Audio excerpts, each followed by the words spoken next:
amongst us today a woman who has an abundance of achievements to her name. One of her best achievements has been that of a mother winning a national championship within 10 months of giving birth.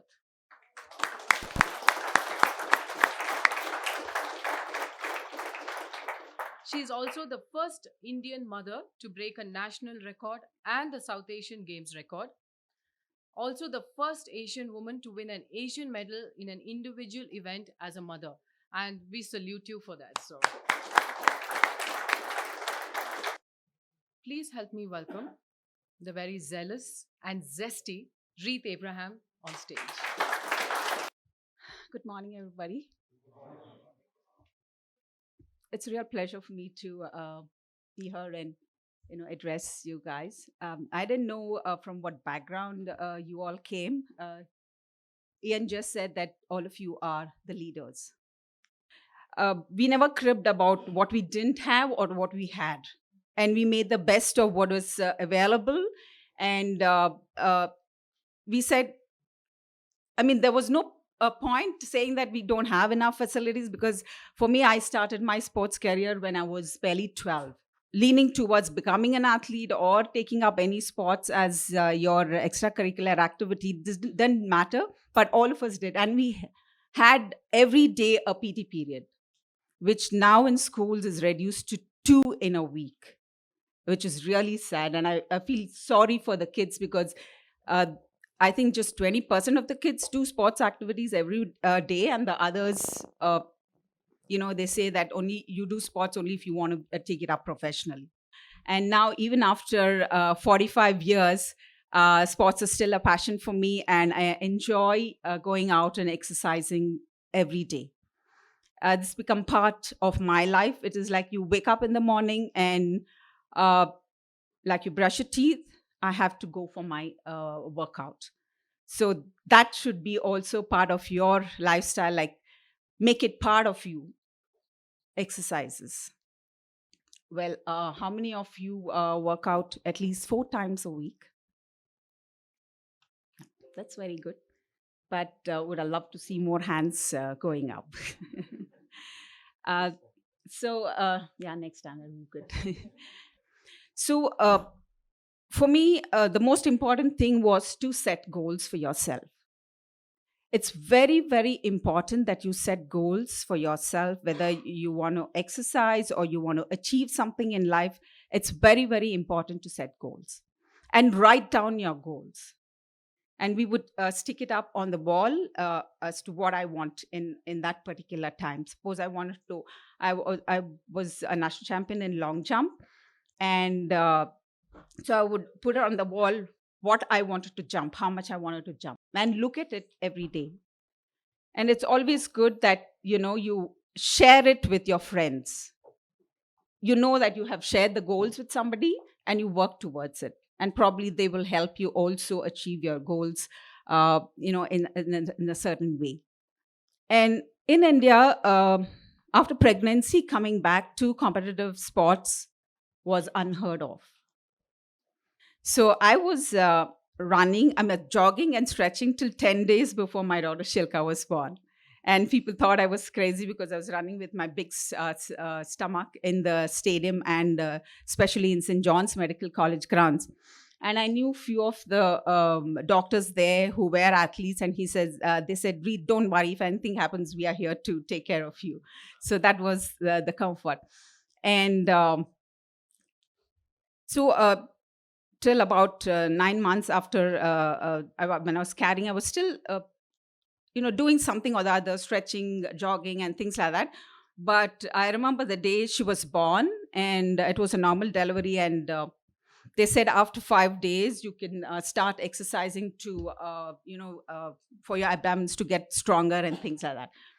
And on the 5th day, when I started exercising a little bit, I couldn't do one. And at that point of time, I remember crying, and I said, I'll never make a comeback, because just 9 months before, we did 150, 200 odd ab exercises, and after delivery, you can't even do one. So that's what your body goes through after pregnancy. if you want to do something for yourself, nothing can stop you. But in that path, try not to hurt people and, do what you think is best. And you have to do it with such a feeling that you are happy about what you're doing. And I think at the end of the day, happiness is what matters. And for me, being healthy and staying fit has given me that happiness. And when I come and stand here in front of people like you, and I say that I've been at it for 45 years, and sports has taught me so much in life, and I'm what I am because of my sports activities, it is a good feeling. I know it's easy for me to say that, if you can exercise in the morning, that's the best thing. But to wake up in the morning for everybody at 5:30 or 6 is difficult. And it's all only a mindset again. It just takes 20 to 25, maximum 30 minutes for you to exercise every day to feel good.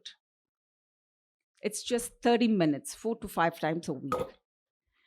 And what happens to you when you exercise? The high, the runner's high, they call it the runner's high. When you exercise, the high that it gives you, nothing can. The amount of drinking that you can do, the amount of smoking that you can do, you can't compare that. That high that gives you after you drink or smoke is for a short time. But after you exercise in the morning, that high that it gives you the entire day is totally different. Those of you who have not been exercising, start. It's high time. It's never too late to start exercising. And, for our kids, to tell them that exercise is important, because I see most of the kids come back from school. I don't know how much they do in school, physical activities, but now they come back from school and they're sitting in front of the television, or, everybody has a cell phone playing games on that. It's really sad. But if you guys can inculcate that as a habit within you, and then, that will spread to people around in the house. Whether you are obese, or you're thin, or you're skinny, or you want to put on weight, lose weight, exercise and diet is the most important. And all that happens in your mind. If you're strong mentally, definitely you can do it. And I go back and say again, when I started, now it's on the synthetic track. If you want to do hurdles, the markings are already done there for the 10 hurdles. If it's 100-meter hurdles, you have 10 hurdles and the markings are there for all the 10 hurdles. But those days, we didn't have a synthetic track and there is no mark. So we would come half an hour early, mark the track, all the 10 hurdles, dig our own long jump pits, and then start a warm-up. Now everything is there and the kids are not there. And then before a child starts, his workout, or want to come to the stadium, the demands are, okay, I want a Nike shoe, I want an Adidas tracksuit, and I want a Asics cap. These are the things that I want. But we didn't have anything. Bata shoes was what we started with. I remember, growing up as a teenager, we didn't even have sports bras in the country. It's really ridiculous. And now I said, going back, I'm saying, I wish I was, a teenager now that I could start. But at the same time, I have apprehensions because we did everything with the clean mind and pure passion, nothing else. And now every step they take, they want to see what is at the end of the line. What is it that they're going to get? If that's the attitude, then, you're not going to achieve much. When I ask people, why isn't that you're not exercising? Everybody says, no time. I think that's the lamest excuse that I can hear. If you can't make time for yourself, nobody else can. And I'm competing at the world and the Asian level. And I go to Kantirava Stadium to train with young kids, and it feels good.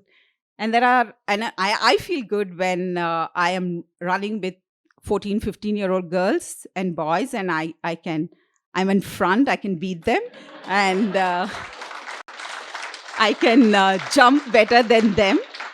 And I have Coach Bidu, who's with me, who's been with me for the past 45 years. And I started when I was 12. He was there. And now I'm back with him. And he says, see, auntie is jumping and you can't jump as much as her. So I feel good about that. And I told Ian that I have no qualms of telling how old I am, because they say women don't want to say how old they are. But if it can help somebody saying that, okay, I'm 57. So if if Reeth can do it and feel as good as a 35-year-old or a 40-year-old, you can do it. Definitely, you can.